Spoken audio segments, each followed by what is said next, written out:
Welcome, everyone. This is our Cancer Cachexia Society seminar, and we're really excited to welcome Dr. Prado, who will be speaking with us on nutritional interventions for cancer cachexia. I'd also like to put in a quick plug for our upcoming seminars on June 9th.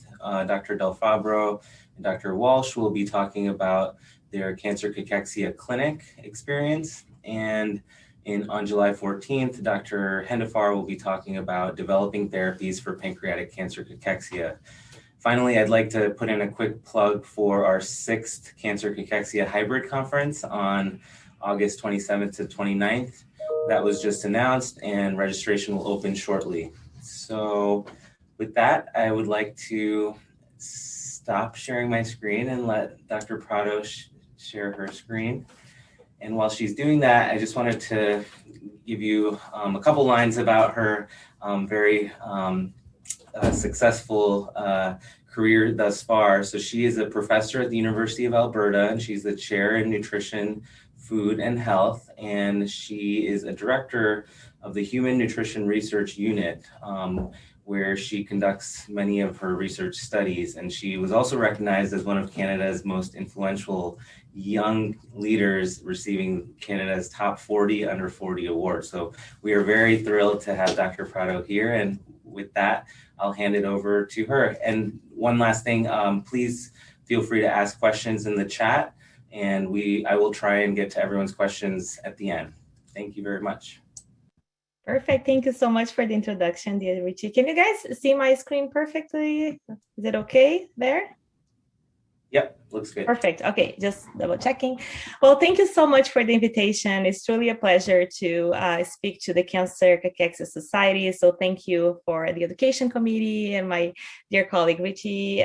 So I'm really excited to talk to you a little bit about nutrition in cancer cachexia today. So these are just my disclosures, mainly related to advisory boards and speaking engagements, and the learning objectives for my presentation. So I'll begin by discussing the importance of nutritional status in cachexia, particularly focusing on low muscle mass, and also discuss the need for targeted nutrition care as the framework for multimodal interventions, which is truly the way to go when we're talking about cancer cachexia. So I think we all here today recognize that really we're dealing now with a disease, or cancer is a disease that is associated with malnutrition. We have the underlying disease as well as inflammation that is affecting the brain, the muscle, the liver, fat function, and ultimately this activates excess catabolism. So we truly have many factors that collude to impair food intake, increase energy and protein needs, and decrease anabolic stimuli, for example, decreasing physical activity. And this is ultimately affecting the metabolism to a variety of organs and tissues. So I don't think it's of any surprise if we see that this malnutrition can often lead to cancer cachexia. And as you can see here, this is the estimated prevalence of cancer cachexia in the European Union. And the overall prevalence of all cancer, combining all cancer types, is about 30%. And we can see that the prevalence of cancer cachexia is also observed across cancer types, and it can be higher in certain types of cancer, for example, 50% in liver cancer, but it can be lower in other cancer types, for example, breast and prostate cancer, but it's still prevalent across cancer stages. And this malnutrition and cancer cachexia is really have a defining feature. And the main aspect of disease-associated malnutrition is low muscle mass. And that's a figure from my dear friend Richie's paper. So really highlighting how the loss of skeletal muscle mass is a defining feature in cancer cachexia. Now, I think all of us that are listening to this presentation today understand, but many of our colleagues, other healthcare professionals don't, that low muscle mass is a hidden condition. It is not only the extremely underweight person that looks like flesh and bones that have low muscle mass. It is a condition that's prevalent across body weights, across body mass indexes. So we can have people who obviously most people with very low BMIs will have low muscle mass. In extreme BMIs, they will all have low muscle mass. But the prevalence of low muscle mass can be as high as 42. In some articles, we've seen 50% in people who have normal body weight. And it can be also very high in people living with excess body weight. And also, low muscle mass is not, again, isolated conditions. Just like cancer cachexia is observed across different cancer types. It can be lower in certain cancers, such as, breast cancer, but it can be very high in highly catabolic cancers, such as lung cancers. So this is just a combination of a variety of prevalence rates that have been reported in the literature. Now, I find it very interesting because it is not only a hidden condition, but weight stability can also mask changes in muscle mass. And this is a paper we've published recently. It's a very large data set, patients with early stage colorectal cancer, and we've had follow-up data for about 15 months. And what we found was that despite body weight stability, 1 in every 8 patients developed low muscle mass, and 1 in 7 developed myosteatosis. So myosteatosis is the fat infiltration into muscle, which really affects the quality of the muscle. So now we have a muscle that's fully infiltrated with fat. So obviously it's not functioning the same or as we expected. And what we found as well was that this development of low muscle mass, or what we call sarcopenia in this paper, or the development of myosteatosis were both associated with death. So there was a higher hazard ratio for death for these individuals. So the development of incident low muscle mass and myosteatosis were associated with a higher risk of death independent of changes in body weight for these patients. And I think that's very interesting, and it may have implications for how we're defining cancer cachexia, because if you remember, one of the definitions is weight loss. And what we found is that in some cases, but not all cases, weight loss may not be an adequate surrogate in reflecting skeletal muscle depletion. And that may also impact the eligibility for certain clinical trials if you're looking for weight loss or to reverse weight loss as well. And I think we all know that losing muscle is important. Muscle is such an important, has such important functions in our bodies, responsible for movement and balance, for posture, the reservoir of amino acids. So the more muscle we lose, the greater the clinical consequences. And I think the first paper we published on that was back in 2007. And now we have thousands of papers highlighting the impact of muscle abnormalities on the outcome of patients with or without cachexia. This is just one example of a study looking at early loss of skeletal muscle mass in patients with advanced pancreatic cancer.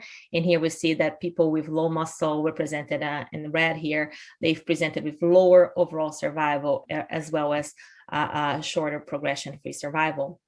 This is a paper we published, again, on a larger data set, looking at the association of low muscle with clinical consequences or clinical outcomes for patients undergoing colon cancer surgery. And here we see a higher odds ratio for those who had low muscle mass for hospitalization for 7 or more days. They also presented with higher mortality. They developed 1 or more post-surgical complications, and 30 days mortality was also longer for these patients. So collectively, what the literature says, and I'm not going to spend your time, like the time here today, highlighting this, because I think I think this audience today really understands that low muscle mass is an important and independent predictor of a variety of outcomes. These patients develop physical impairment and disability. If they are hospitalized, they present with greater length of hospital stay. They need more rehabilitation. If you operate on them, they develop postoperative complications, as we've just talked about. They have poor quality of life. If you're familiar with our articles, we've consistently demonstrated as well the association with severe chemotherapy toxicity, as well as shorter time to tumor progression. And importantly, I think that we all know that low muscle mass is associated with shorter survival. So very important clinical outcome. And in spite of leading to cancer cachexia or not, we know that low muscle mass is really important. It's prevalent. It's the main aspect of disease-associated malnutrition. And whether we're studying in the context of cachexia or in the context outside of cachexia, when we're preventing the pre-cachexia stages or even preventing cancer cachexia, the goals of nutrition and metabolic therapy, as acknowledged by our ASPEN clinical guidelines, are to place considerable emphasis on maintenance or gain of muscle mass.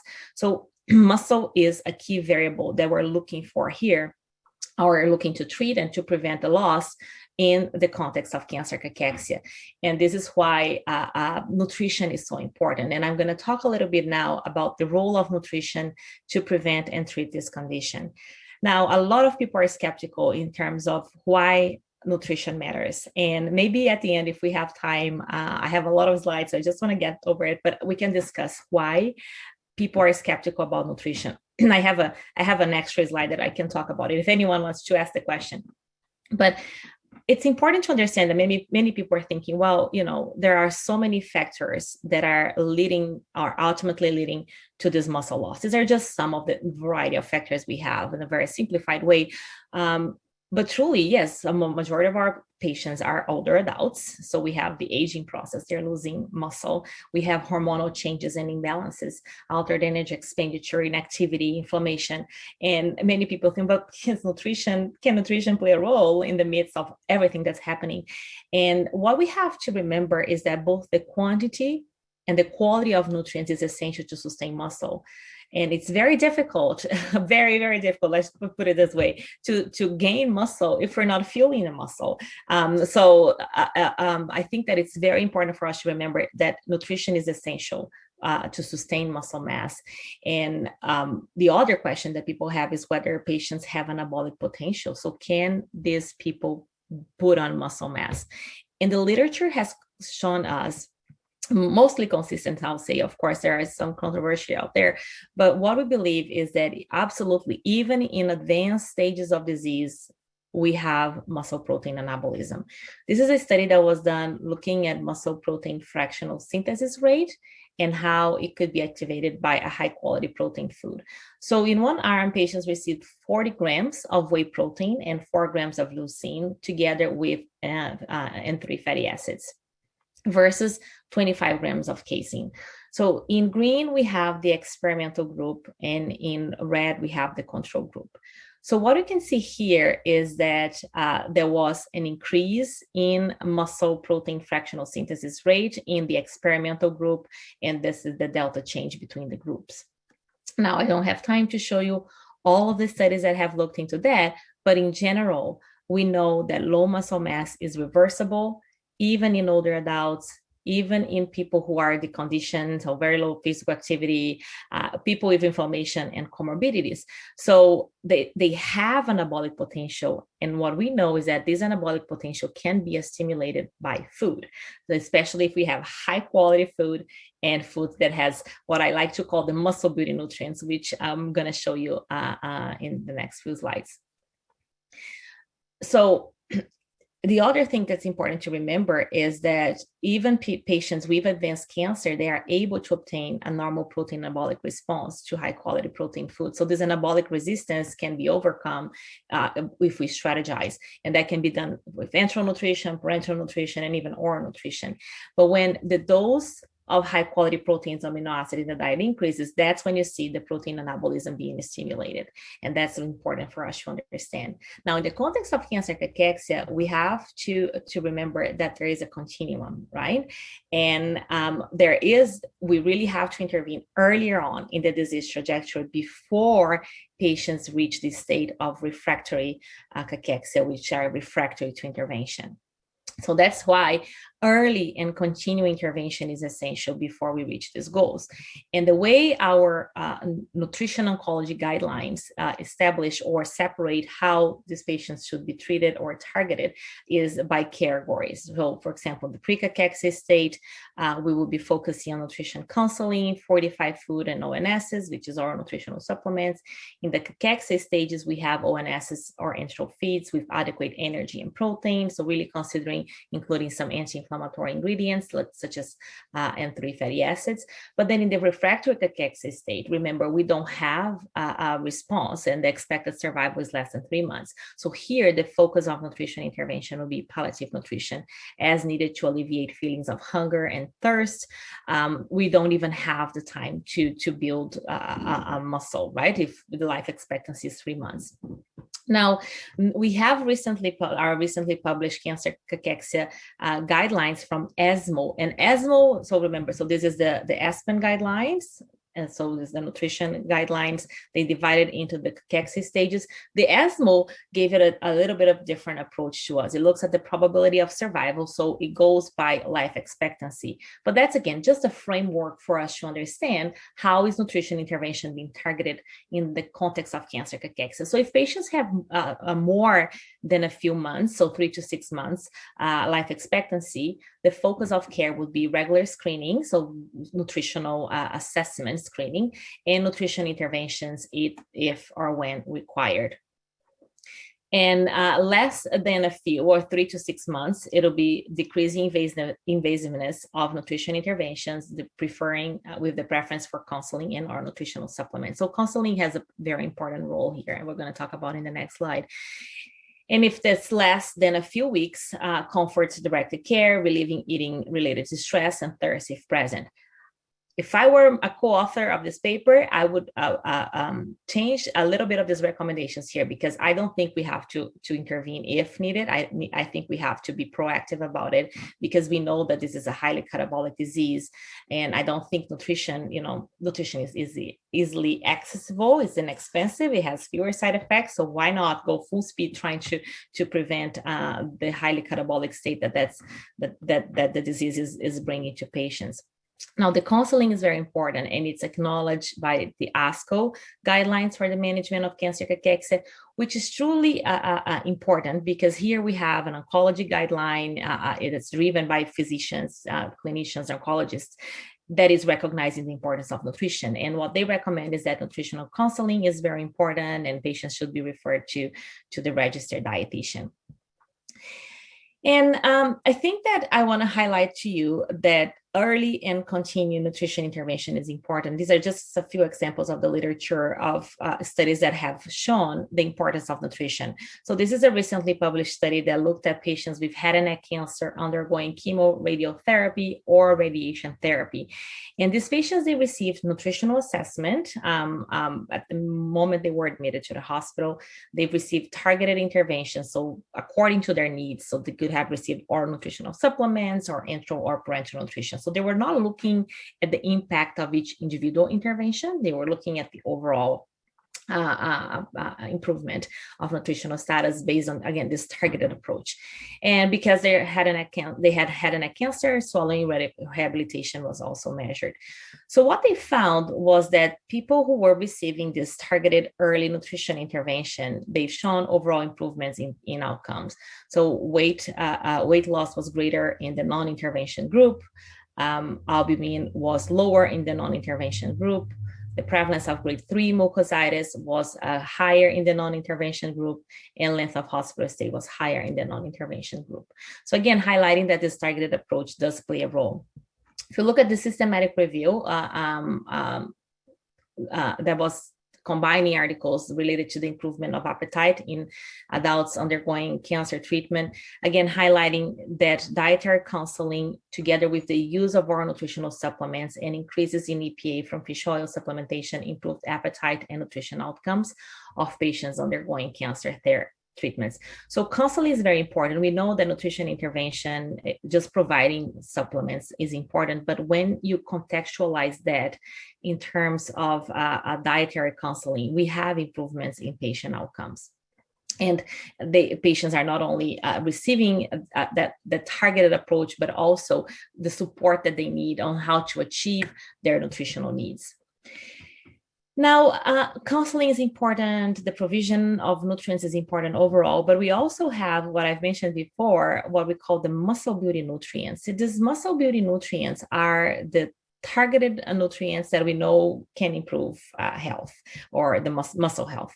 And these nutrients are shown in here. And obviously, we need enough energy to build muscle. We need enough protein, building blocks of muscle or amino acids. But we have a variety of other nutrients that are also are being studied that are under consideration for the treatment of low muscle mass in cancer. Some of them are shown in here. So I'll talk a little bit about protein. And if we have time later on, I'll go back to talking about energy needs as well.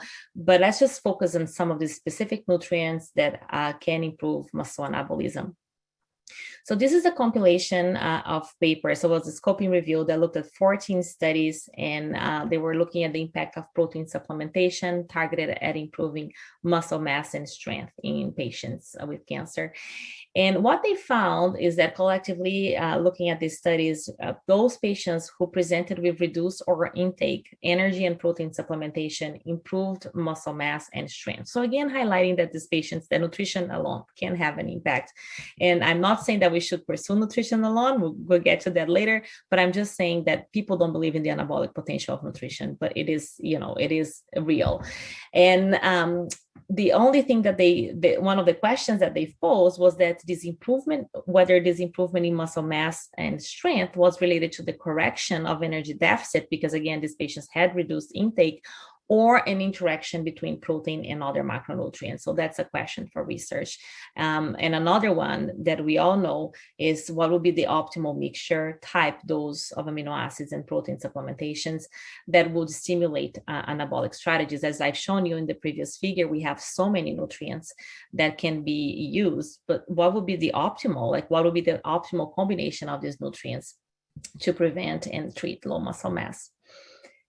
And here is a study that looked at whey protein isolate supplementation on improvements in body composition, muscle strength, and treatment tolerance in malnourished patients with advanced cancer. So here they had 166 malnourished patients with mixed tumor type. So they received the supplementation for 3 months. So one arm was receiving whey isolate and nutritional counseling compared to nutritional counseling alone. So what they found was that people who were receiving the whey isolate, they've presented with improvement in body composition, muscle strength, body weight, and reduced chemotherapy toxicity. So very promising, but not all studies are positive. This is a study which was a double-blinded, placebo-controlled randomized trial for creatine supplementation for patients with anorexia and weight loss syndrome.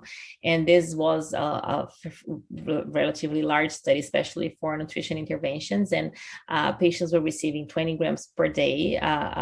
They received this loading dose of 20 grams per day for 5 days, followed by 2 grams per day orally. And that was for 1 month. But as you can see, unfortunately, as prescribed in this trial, creatine didn't have an effect on cancer, anorexia, and weight loss syndrome. Again, there are a variety of things that we can discuss that could have led to this finding, but not all studies are positive, and important to acknowledge that.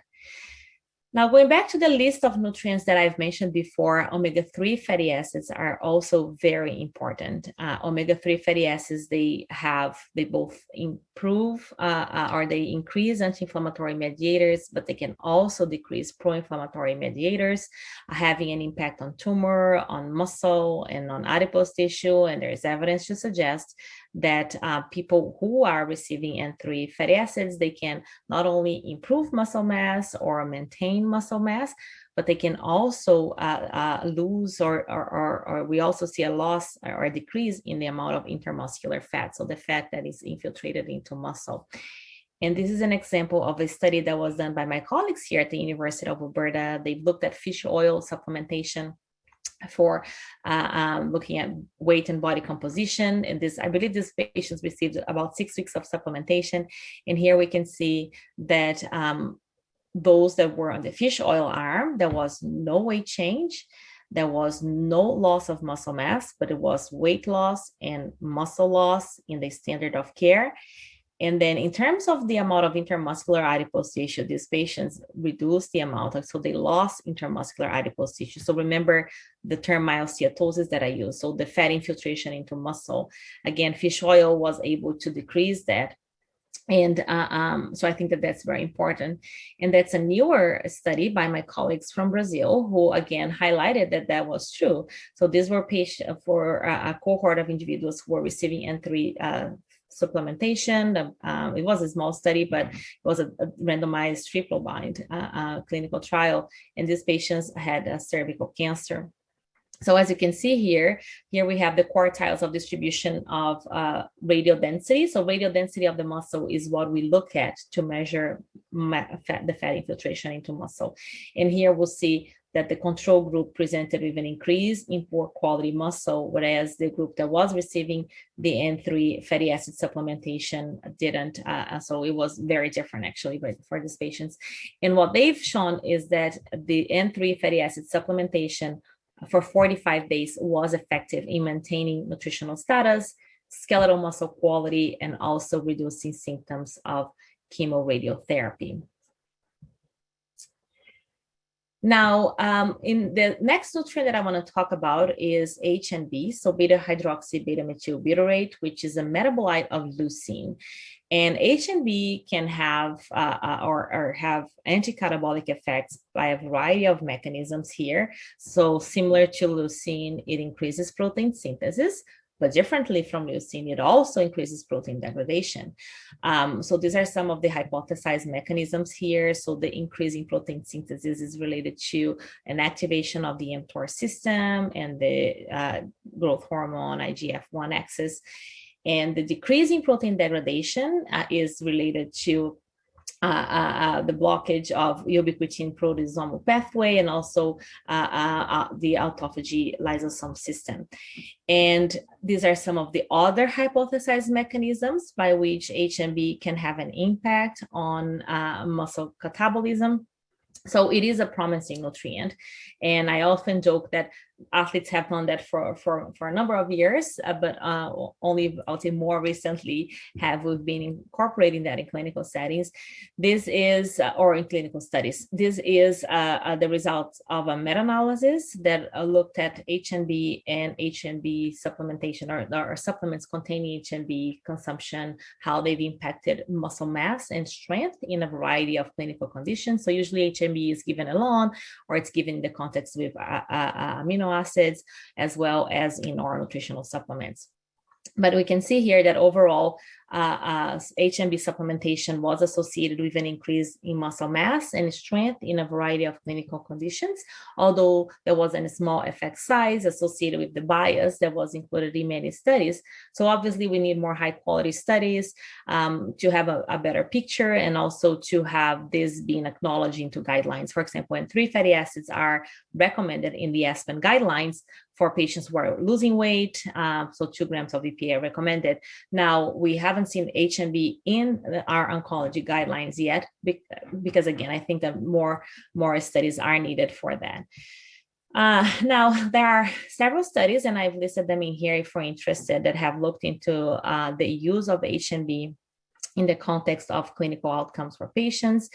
But I just wanted to summarize, instead of showing each individual studies, just to summarize that most of the studies have given a dose of 2.4 to 3 grams per day. So 3 grams being the optimal dose of HNB with high protein or nutritional supplements, or HNB together with amino acid mixture. So mostly with arginine and glutamine.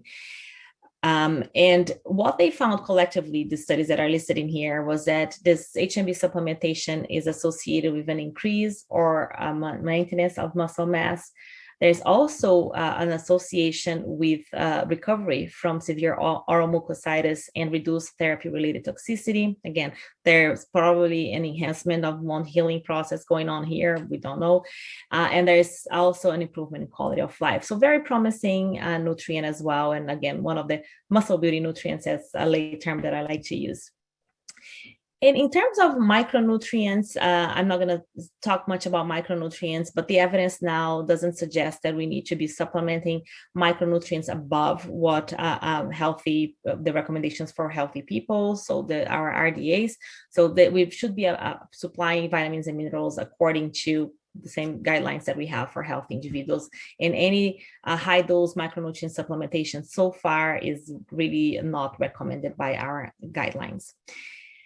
Now, as I've mentioned before, I really like to highlight the power of nutrition. And I have a study that's ongoing right now that we're looking at only protein supplementation and how that improves muscle but I'm fully aware that nutrition alone works, but the results would be a way better, or I would say the muscle anabolism would be stimulated in a much more exponential way, I would say, if we contextualize nutrition intervention in terms of a multimodal approach, because we know that cancer is a systemic multimodal disease. So if we're only tackling one intervention, it's, you're going to have a minimal effect, or you're going to have, our intervention may even fail if we don't address everything else that's going on. So we have to acknowledge that, especially in the context of cancer cachexia, and specifically we should be developing a multimodal therapy, because we have a multimodal problem. So here we have, yes, nutrition is important. As I've mentioned before, the quality and the quantity of nutrients is essential to sustain muscle. But obviously, anabolic stimuli is increased if you have an exercise intervention. We need to be treating anemia, provide provision of anti-inflammatory drugs, multidisciplinary teamwork, early intervention, early and continuing intervention, as well as optimal oncological management. And I think that the way of the future now for cancer cachexia, are studies that are related to contextualizing this multimodal approach. This is I would say probably the most famous study that is going on now. So it's called the MENAC study. The MENAC study is a multimodal exercise, nutrition, and anti-inflammatory treatment for cancer cachexia trial. So the MENAC study is a randomized controlled trial, and they are recruiting patients with advanced non-small cell lung or pancreatic cancer.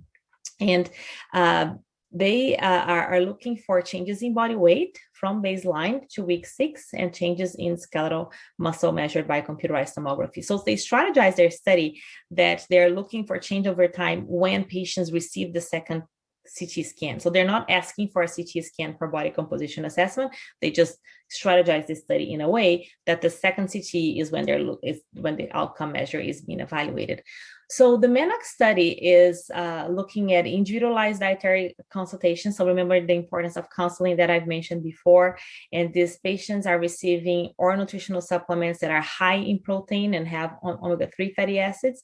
And they have a personalized exercise program together with an anti-inflammatory drug.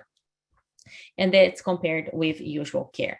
So as far as I know, the main study findings haven't been published yet, but the feasibility trial has been published. And what they found was that, first of all, in the small sample size that they've looked at, these patients were willing and able to participate in a randomized controlled trial. So again, a lot of people think, well, are they even able to exercise, for example? But yes, they were able to exercise.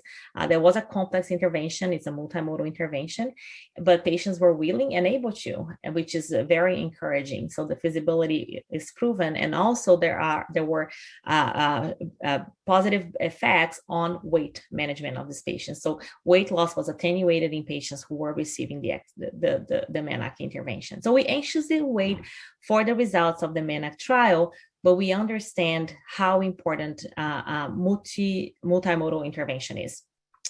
And this is a study that was published recently looking at all the multimodal interventions for cancer cachexia, or the studies that have been published. Their inclusion criteria was that they were looking for studies that included at least 2 modalities. So they called multimodal at least 2 or more modalities. And mostly were pharmacological, nutritional, and or exercise interventions. And what they found was that there were 14 studies that have been published on multimodal interventions for cancer cachexia. As you can see, the majority of the studies, pretty much the same distribution, was cancer and COPD, followed by chronic kidney disease. And what the study found was that, first of all, we have a lack of large, well-conducted trials. That's a problem that we have in our area. Again, it's one of the things that we can talk about later. I think I'm going to finish well ahead of time for us to discuss this. But yes, and we need more studies, and we need better designed studies. But overall, out of these 14 studies, all of these studies demonstrated improvements on nutrition, improvements on nutritional status, improvements in body composition of patients. Physical function was also improved, as well as some biomarkers. So overall, the evidence does support the role of multimodal interventions in the treatment of severe wasting, but obviously more randomized controlled trials with enough number of patients and the length of study is needed. I couldn't stress more the length of studies because, again, we know that a lot of studies, inclusion criteria for studies was that people had at least 3 months life expectancy, right? Or that they were looking for changes within, within even 6 weeks. I would say it's a very short amount of time for us to look at interventions, depending on the technique. If you're looking at computerized tomography, you can see changes, but we need time to build muscle. We know that we can lose 1 kilo of muscle with people who are hospitalized for a week, but it takes 12 weeks for us to build that muscle back. It is, so then if you don't have any intervention that is capturing that, that's a problem. And what I was talking about, the inclusion criteria. The inclusion criteria with 3 months life expectancy, now we have the definition of refractory cachexia. So we were including people with 3 months life expectancy in our trials, but they didn't even have time to have anabolism, to build to build muscle mass. So I think that that's very important for us to critically evaluate the studies that have been published in the past, and how, we really weren't maximizing, I would say, our study design. And I think going forward, future studies should certainly address what we know now in terms of anabolism and also the time that it takes for us to capture that change.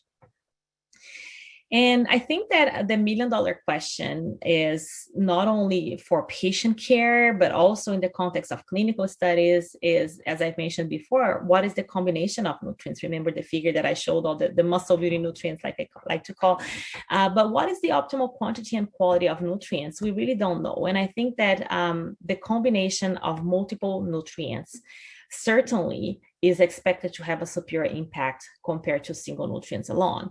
So the synergy or the addictive effect of or how these nutrients will interact, I think it's very important. And obviously, we want to come up with targeted approach to be treating this. And I know my dear colleague Stephanie Chevalier here in Canada is looking she's starting a study now looking at a combination of nutrients in the context of a multimodal intervention for cancer cachexia. She's at McGill University. And I think that certainly this is where we are going. And that's what I want to talk about now. So what are the trials or what are the research results that we should expect to see in the next few years? So I had this research question, I was thinking about, what's happening in the literature and also even to prepare our upcoming research studies.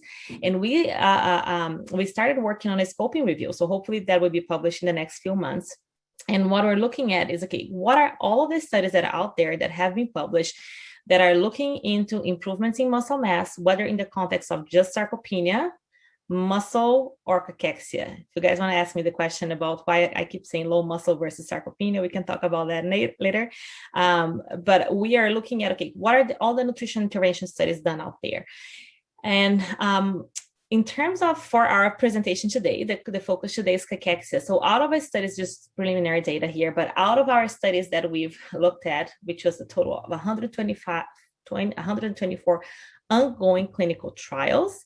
And the ones that we had questions about, guys, really, we've contacted each PI. So it's quite a task, but hopefully at least will give us an idea of what to expect in the next few years. But out of 124 studies, 6% only were studies focusing on cancer cachexia. I think that people probably feel discouraged for looking into cancer cachexia, but hopefully we change that.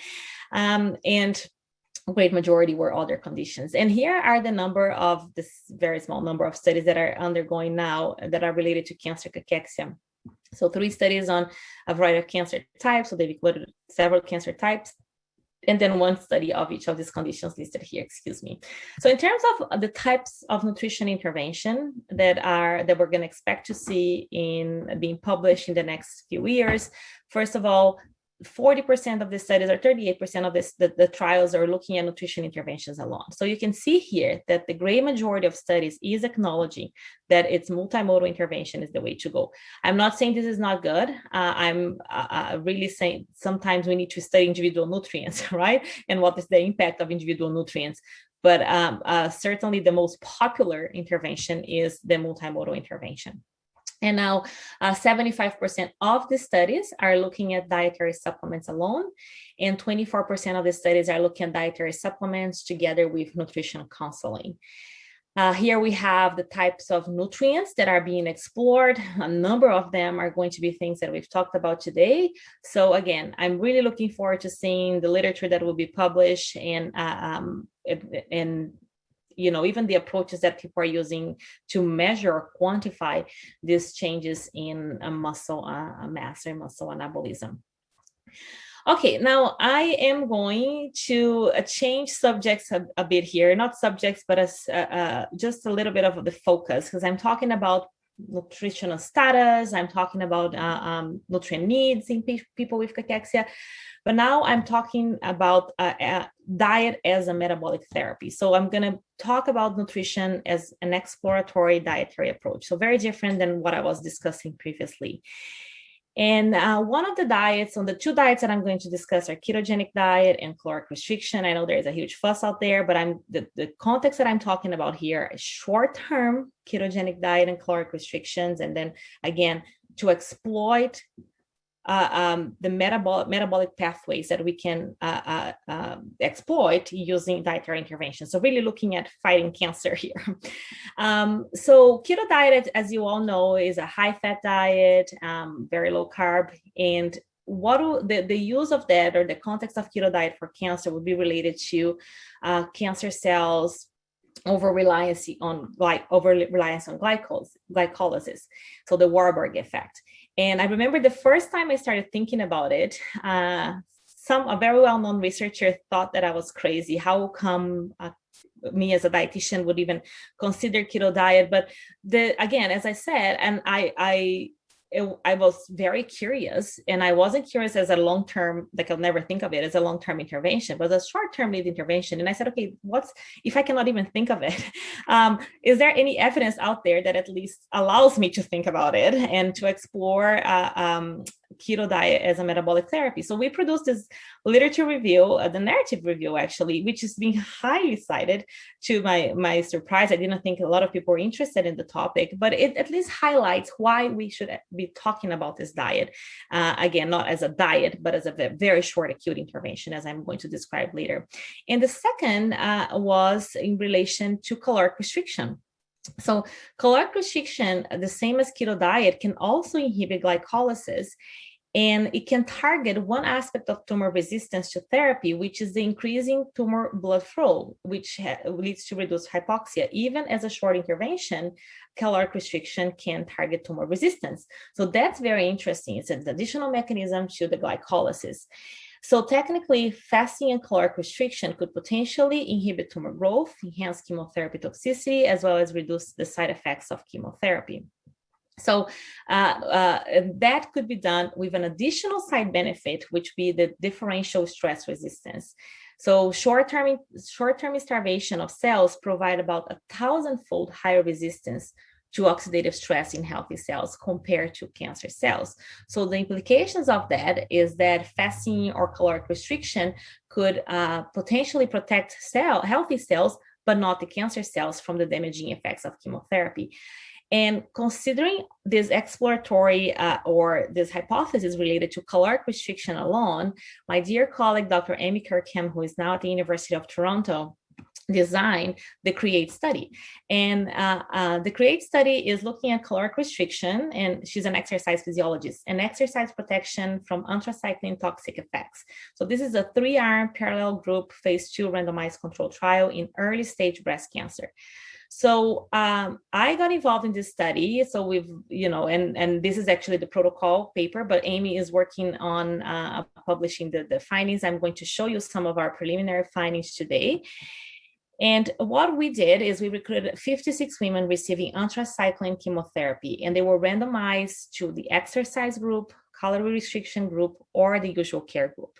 So the exercise group was receiving about 30 minutes of vigorous exercise 24 hours prior to chemotherapy infusion.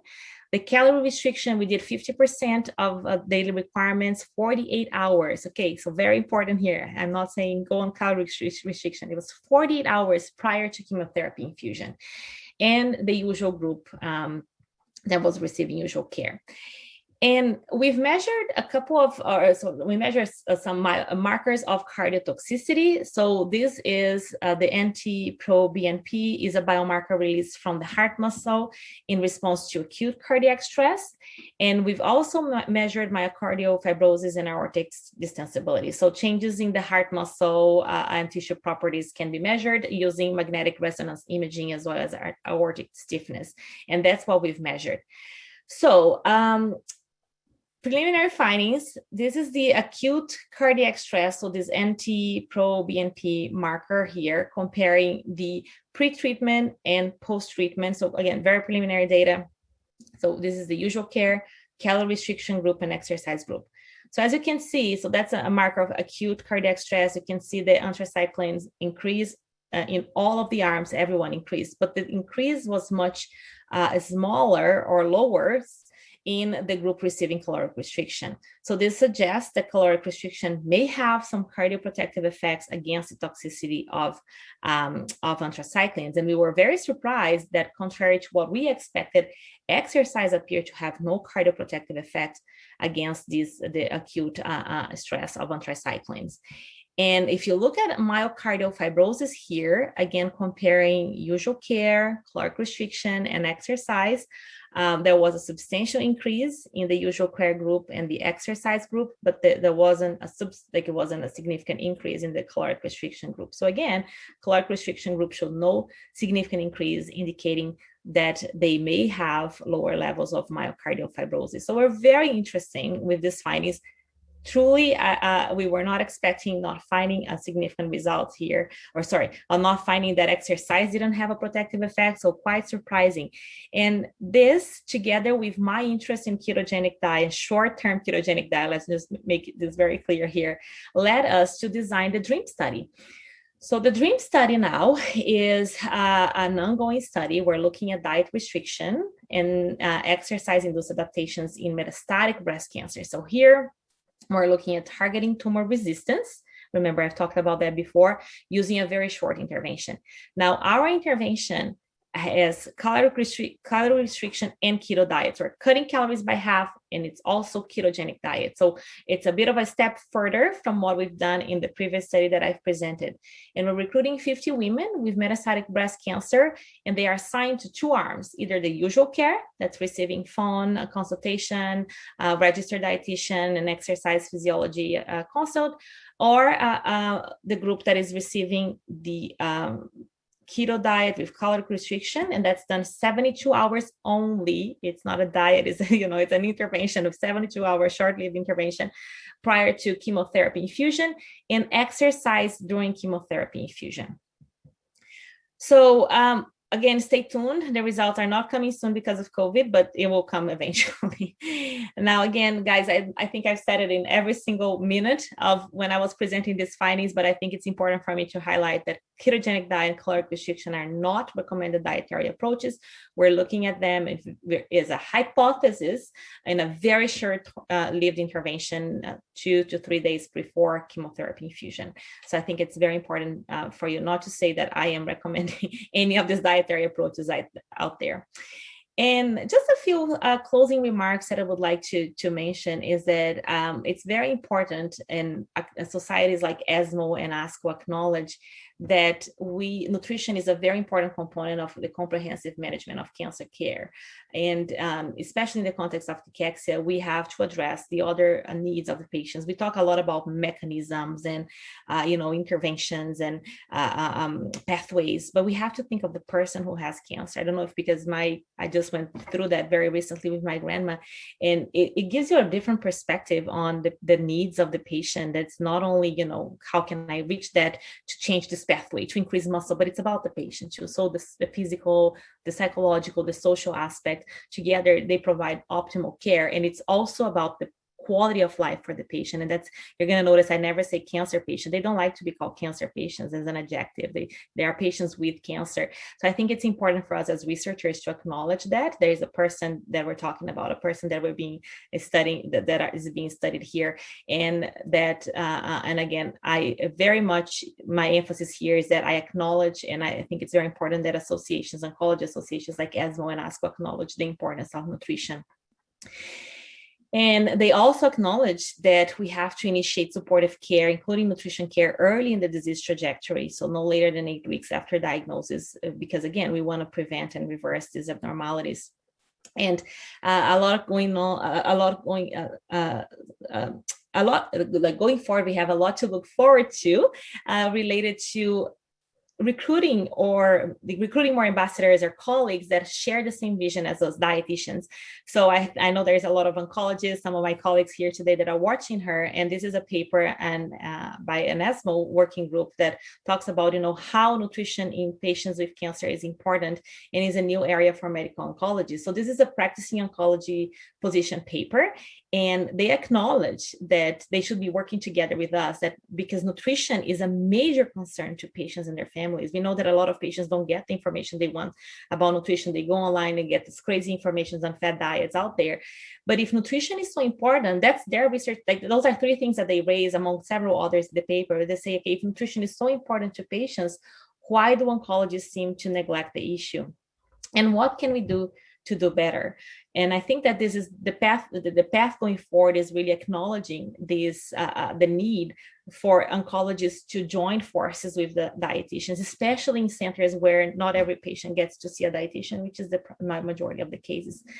So I'd like to conclude by saying that low muscle mass is prevalent and an independent predictor of poor patient outcomes. Patients with cancer cachexia, they have anabolic potential, and nutrition can stimulate that.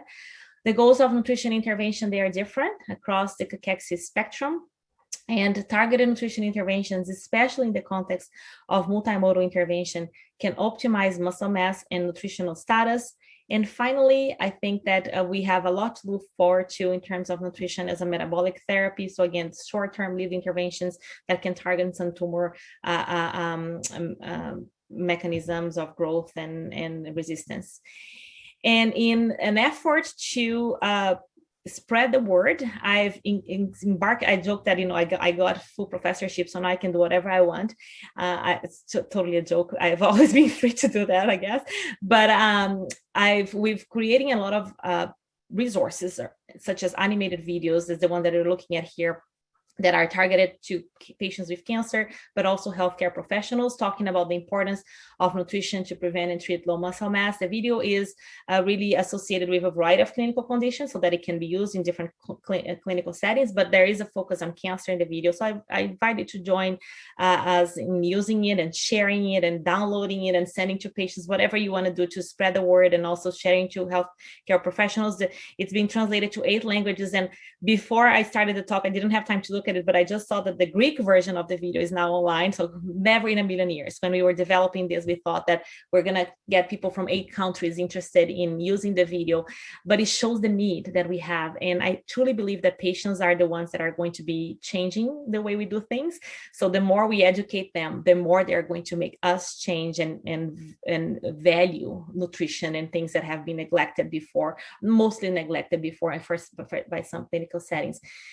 If you want to learn more about body composition and health, we have a 101 body composition, well, I would say ABC type of approach of body composition and health modules, 2 free modules that are available online, and you get certificates for that. So they are free. And if you want to learn about some of the techniques, and we haven't talked at all about measuring muscle mass today, but those are resources that you can use. And I would like to thank you so very much for your attention. I'll be happy to entertain any questions you have now. Thank you so much, Dr. Prado. That was a really fantastic overview, and you really covered a lot of different areas. And we have a lot of questions. So I'm going to start with a question, which I think kind of highlights the need for a multimodal approach. The question is, are there any promising drug therapies under study which might be approved for appetite improvement or limiting weight or muscle mass loss that you would like to highlight in combination with nutrition? Yeah, I think that that's a great question. There are several that are under investigation now. I truly believe in enobosarm, but we all know what happened to that. If not, just send a message there saying talk a little bit more about it. But I think that anamorelan is one of the drugs. Like, there's not directly targeting muscle, guys, but I think that some of the drugs that are indirectly improving anorexia and improving any of the pathways that are leading to muscle loss or leading to poor nutrient intake will ultimately increase muscle. We know the side effects of testosterone, so that's why enobosarm would be, like a way to countermeasure the side effects of testosterone. There are some drugs under investigation, but nothing that is set in stone now.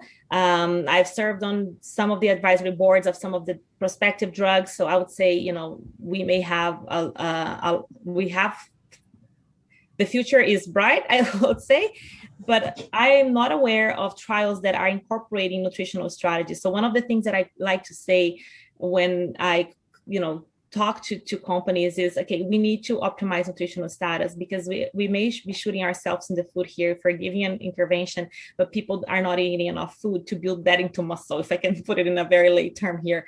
So I think that the way of the future is really that these trials have to be done in the context of optimizing nutritional status of patients, so that they can use the drug and they can improve anabolism with the intervention.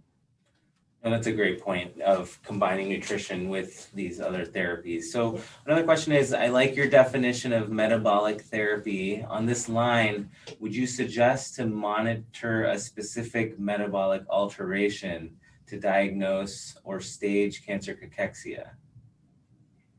As far as I know, there is a working group now that is proposing a new definition of cancer cachexia. I don't know what's being talked about behind the scenes on what the new definition is going to be, but I truly expect that this new definition is going to be is going to change from what we're seeing, the arrows that we see. I think it will be different, and we'll acknowledge that perhaps weight loss alone is not enough for us to be diagnosing these patients. And again, like it may work in the majority of the cases, but when we're looking at especially inclusion criteria for trials, again, we're shooting ourselves in the foot here, right? Because if we're including people who, and first of all, they don't have the anabolic potential, they don't have enough time, or they are not who we're looking for. They don't have low muscle mass, or they have low muscle mass but haven't been recruited because we're just looking at weight loss. This is really impacting the way, the results or the findings we're going to find. So yeah, it's all up in the air now. I really don't know what maybe someone watching us here today, if you're in the committee, just unmute yourself and tell us what is upcoming in terms of the definition. But I suspect that we're going to see that maybe that approach where they talk about the weight loss. It depends also on who is in the committee, right, guys? And who is going to be dragging the research or the research findings into clinical evidence. But that's certainly something for us to look forward to. Great. We'll try and tackle a few more. So, if a patient kind of is in the room with cachexia, what would kind of your top points be to emphasize to the patient in terms of what key aspects of nutrition are most important? Would it be the dietary counseling part, or specific, supplements, or, kind of what do you think is kind of the current gold standard for nutritional advice for our patients with cachexia?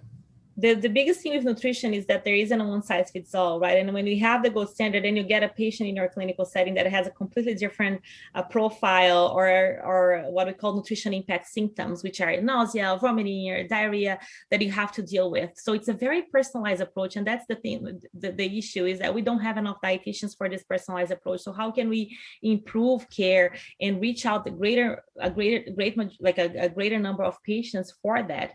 And I think educating other healthcare providers such as nurses and physicians to see signs of early nutritional depletion and doing the nutritional screening to send that to the dietitian would be ideal.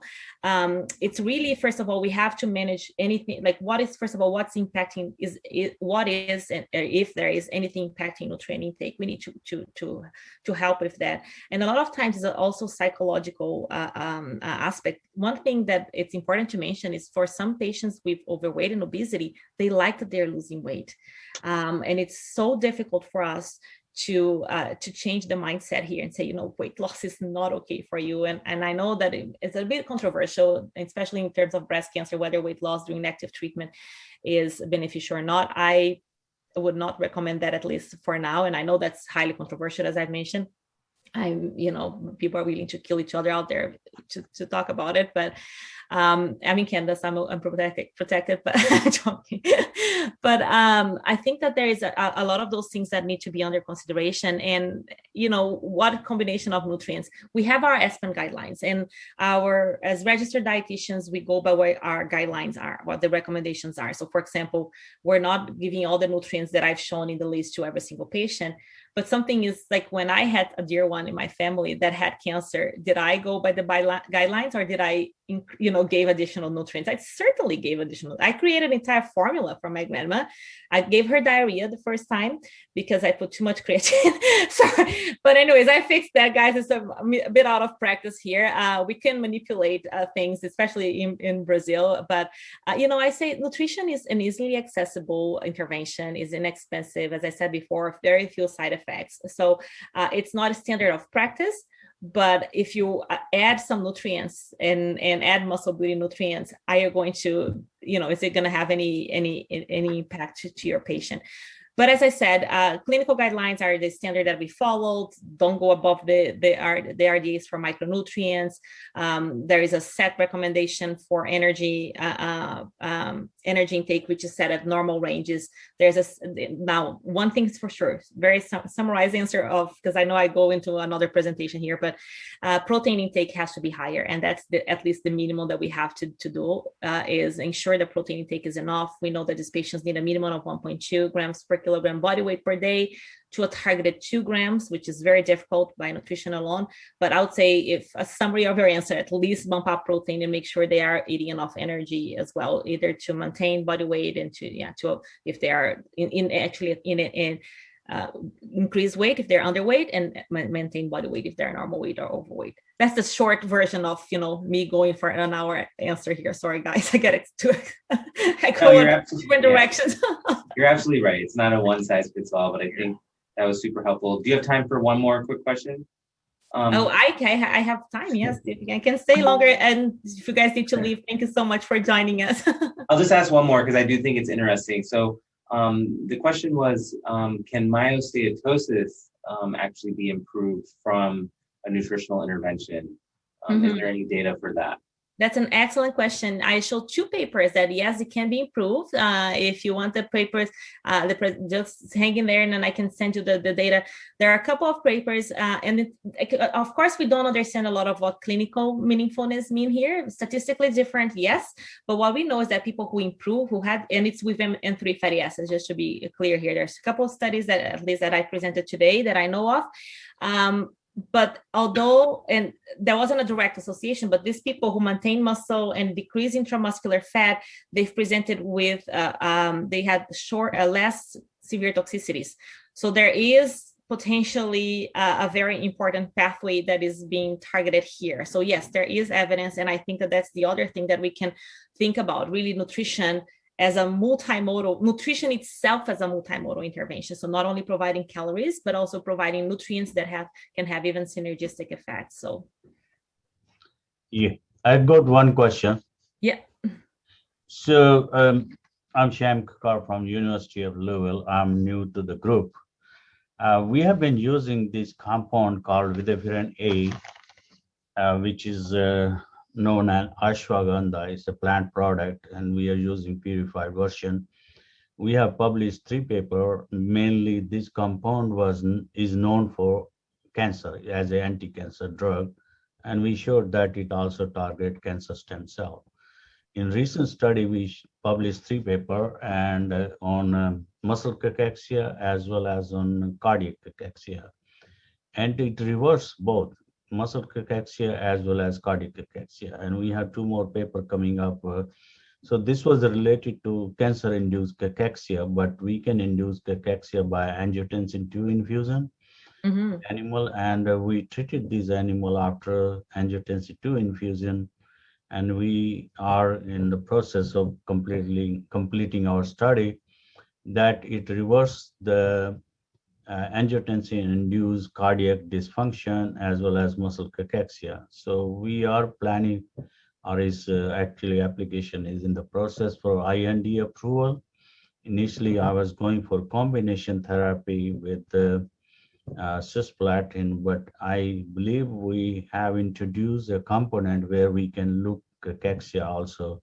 So once trial is completely, we will get more information if this drug really reverse the cachexia induced by cancer as well as by angiotensin 2 or maybe some other component. I think it's very exciting. Yeah, that's great. Now, thank you for sharing. I know it's a botanic dietary supplement. Is it a plant-based? I know very little of that side of the interventions.